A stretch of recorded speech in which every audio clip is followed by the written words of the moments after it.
Nikola Aleksandrovich Berdyaev. Ramanveri ki hemdem î Rûsê û di navbera salên 1874 û 1948 de jiyaye. Ji bo felsefeyê di dewsa rêgehên mantıkî û aqilane de wa xwestiye ku bêgotinên razdar werin bikaranîn.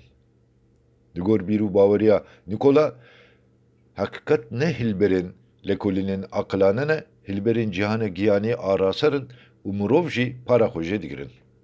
Nêrîna wî ji metafîzîkekî dînî pêk hatiye û li gor nêrîna wî di benga hebûnê de tiştekî ku dişibe maddeya yekem a Aristotelesê ye. Nikola navê Ungrut li wî tiştî kiriye. Li gor ramana wî di rastiya xwe de Ungrut tune bêje mîna derfeta hebûnatiyê beriya hebûnê heye.